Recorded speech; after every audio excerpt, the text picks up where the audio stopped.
तर नेक्स्ट बघा, नेक्स्ट काय आहे, buffer action.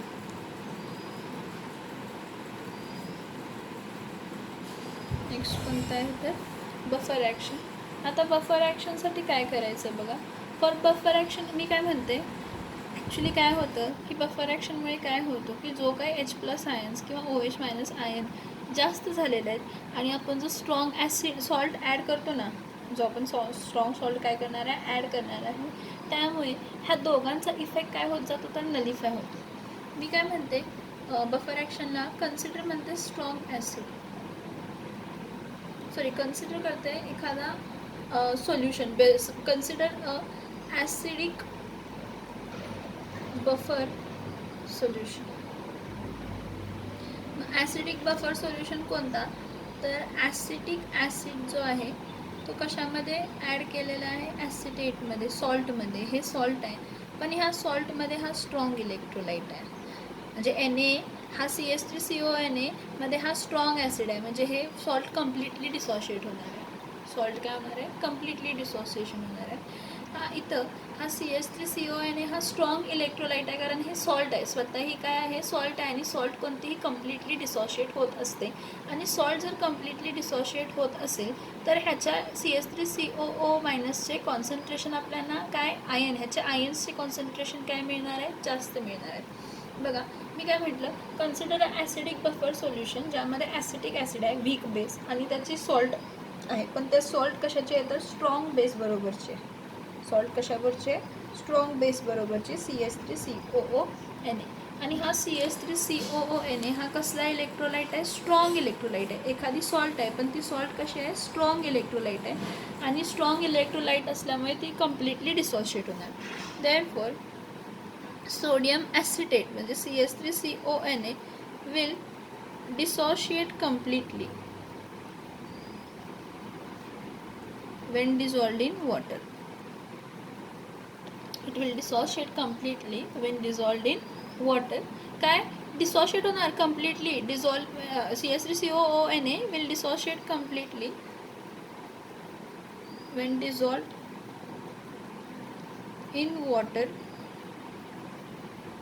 giving what, giving large number, what large number, large number of CH3COO- aqueous ions. कसं तर बघा, हा CH3COONA हा ॲक्वस आहे, म्हणजे हा स्ट्रॉंग इलेक्ट्रोलाइट आहे. हा स्ट्रॉंग इलेक्ट्रोलाइट कम्प्लिटली डिसॉशिएट होणार. कम्प्लिटली डिसॉशिएट होऊन काय देणार आहे, CH3COO- प्लस काय देणार तर Na+ काय देणार मायनस. म्हणजे कम्प्लिटली डिसॉशिएट झालेत, म्हणजे ह्याचे number of molecules, number of ions आपल्याला काय मिळणार आहेत तर जास्त मिळणार आहे. हां, ॲक्वस लिहायचं विसरू नका. मग ऑन अदर हँड जर दुसरं बघितलं तर वीक ॲसिड आहे ना, ऑन अदर हँड जो वीक ॲसिड आहे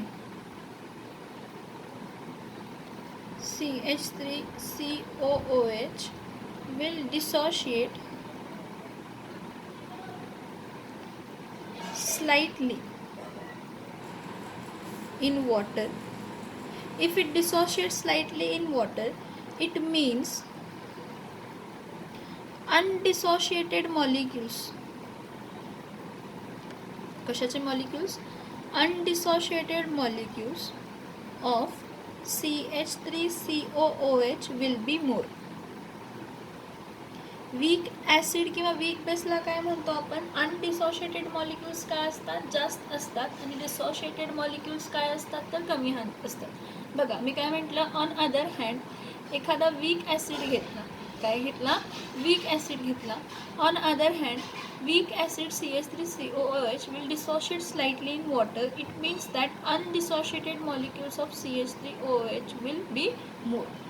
ते काय असणार आहेत, जास्त असणार आहेत. काय असणार आहेत, जास्त असणार आहेत.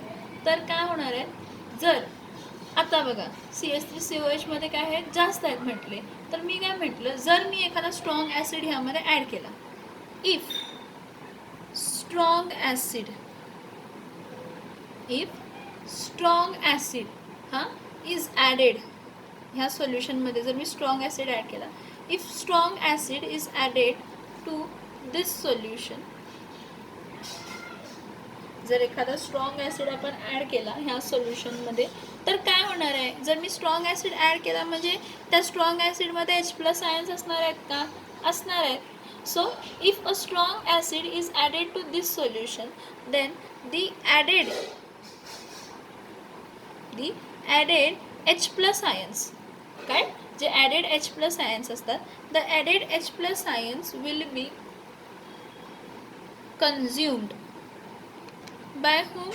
It will be consumed by the what? By the conjugated base. ह्याचा मीनिंग कॉन्जुगेटेड बेस कोण आहे, कॉन्जुगेटेड बेस आयन CH3COO-. हे बघा हे CH3COO- एक्स्ट्राचे इतर राहिलेले आहेत. जेव्हा मी काय केलं, वीक ॲसिड ॲड केलं, वीक ॲसिड स्लाइटली डिसोशिएट झाला, त्यामुळे CH3COOHचे मॉलिक्युल्स जास्त आहेत आणि CH3COOHचे मॉलिक्युल्स आहेत आणि हे सॉल्ट डिसोशिएट झालेली ह्याचे आयन्स जास्त आहेत.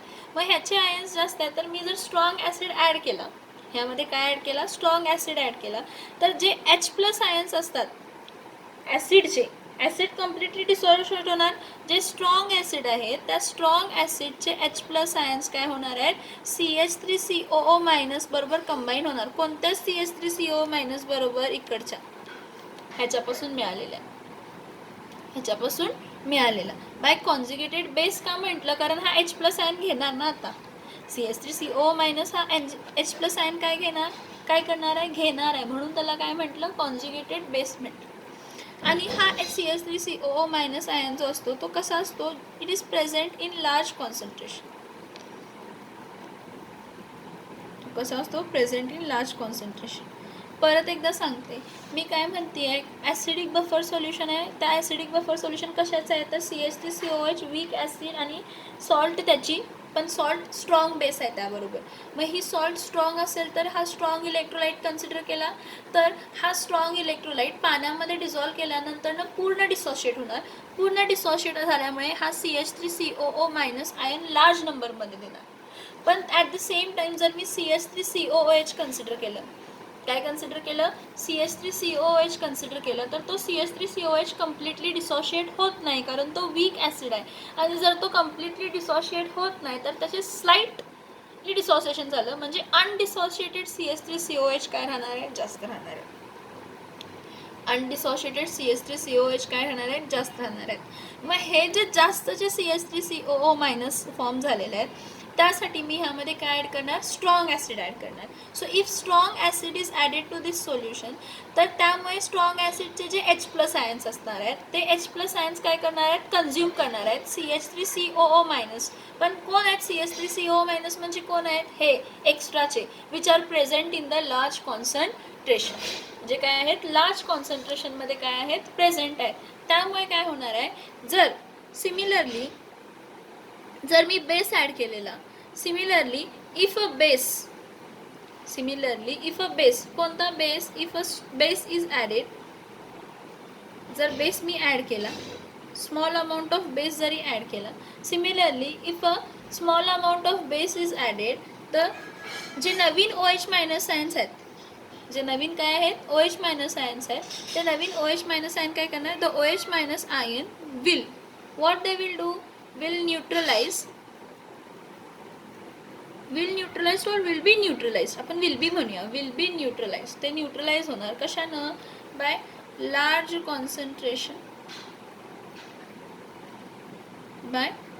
Concentration of acetic acid. कारण ॲसिटिक ॲसिड जरी म्हटला तर आहे तसे राहिलेले ना त्याचे आयन्स, त्यातले थोडे आयन्स डिसोशिएट झालेत. मग ह्यामध्ये काय येणार आहे, हा बघा CH3COO- आयन आहे आणि ह्याचं कॉन्सन्ट्रेशन काय आहे, जास्त आहे, जो की आपल्याला सॉल्टमधून मिळालेला आहे, लार्ज कॉन्सन्ट्रेशन आहे. त्यामध्ये आपण ॲड केलेला ॲसिड ॲड केला तर आपल्याला मिळताना काय मिळणार आहे, हा स्ट्रॉंग ॲसिड जो आपण ॲड केला, मग मिळताना मला काय मिळणार आहे, CH3COOH मिळणार आहे ॲक्वस ह्याच्यामध्ये. आता जर ह्या CH3COOH मध्ये मी OH आयन्स टाकले, वीक ॲसिड आहे, ह्या वीक ॲसिडमध्ये मी स्मॉल अमाऊंट ऑफ बेस, हां सिमिलरली इफ हा बघा हा मी इथं लिहिते स्मॉल अमाऊंट ऑफ बेस, जर मी इथं काय ॲड केला, स्मॉल अमाऊंट ऑफ काय ॲड केला, बेस ॲड केला, तर काय होणार, परत हा CH3COO मायनस फॉर्म होणार आणि वॉटर फॉर्म, काय फॉर्म होणार, वॉटर फॉर्म होणार. त्यामुळे काय झालं, जो काही तुम्ही ॲसिड ॲड केला किंवा बेस ॲड केला कॅनॉट चेंज होऊ शकत नाही.